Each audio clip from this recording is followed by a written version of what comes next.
And Peter, big injury news to open the season. David Lowe is back. And the next couple of guys, Jimmy Paredes and J.J. Hardy, they're expected back very soon. Paredes may be a little bit ahead of J.J., but they may be rehabbing together coming up maybe by the end of the week. Absolutely. You know, Bowie opens up at home tomorrow. And J.J. Hardy said this afternoon he was going to take batting practice this afternoon. And if it went well, he would take batting practice with Jimmy Paredes tomorrow here at the stadium. And then make a decision on when to show up at Bowie for a rehab start or two.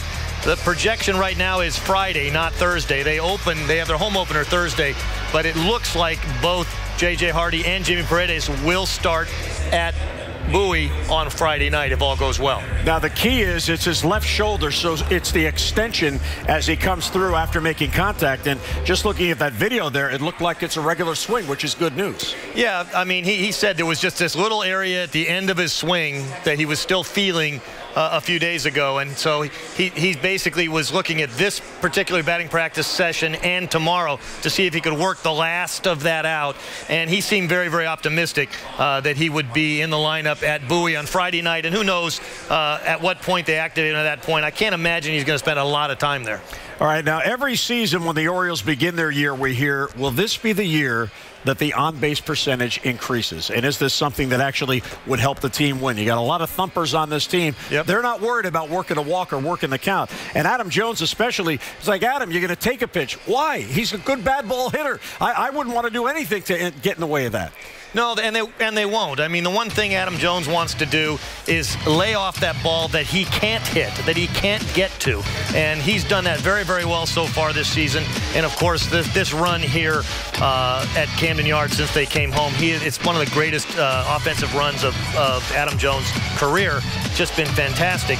And Adam and Travis Snyder, and a little bit of a surprise, Caleb Joseph, the top three guys on this team as far as on-base percentage. Why is this important? Because not everybody has a great on-base percentage. The team's overall on-base percentage is improved, but it's not outrageously improved. But the thing is, if you take a Travis Snyder and a Caleb Joseph and you put them in a 9-man lineup and they're getting on base at a 350 clip or a 400 clip, 400 now, but that's probably not going to last, that's a huge difference in the cohesiveness of your offensive lineup. It's a huge difference. And so, and as you said, Jim, earlier, you were talking about from the other perspective, when you're talking about the first guys, first batters getting on in an inning. Well, that works in reverse, too. When 50% of your first guy on base are going to score if they get on base to open an inning. If you got a couple on-base guys that are doing that consistently, then your scoring potential is a couple more innings is very, very important. Yeah, what it also does, if those guys you're describing, they get on base, they're on base for the thumpers. So, that solo home run becomes a 2- or 3-run home run, and it helps you win games. Now, what also helps you win games is starting pitching. Bud Norris got roughed up in his opener here the other day. He had the home opener on Friday against the Blue Jays. Now, during the spring, and I never really look at spring numbers because we know veterans are working on things. He was working on his off-speed pitches. Maybe he'd had a little carryover to his first start. Who knows? But Bud tonight, I would think he's going to go out and return to last year's form, which is be aggressive. Absolutely. I mean, that is what Bud Norris's game is going out there, locating his fastball, and being a very, very aggressive pitcher. And you just didn't see that in the first start against the Blue Jays. You had a very aggressive Blue Jays lineup, and you had Bud Norris come out in the first inning, give up 4 runs. 21 of his first 30 pitches were fastballs, but then he wasn't locating as well as he wanted to. He started to experiment. It just kind of got away from him. Gives up a ton of runs in a very short time. He has that big, giant 24 ERA now.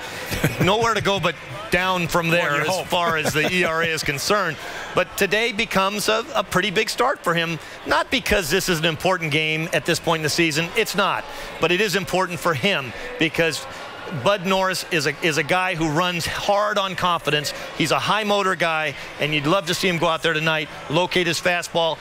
As Rick Dempsey likes to say, get on top of that slider and really make something happen early on, because that was a very, very discouraging outing for him against the Blue Jays. Well, it's a big start for him because it's a big start for the team. They win, they get the series 2 out of 3 before heading out on the road. That's Peter Schmuck, the esteemed columnist of the Baltimore Sun. Check him out at baltimoresun.com or at Schmuckstop on Twitter. He's everywhere. He's multimedia.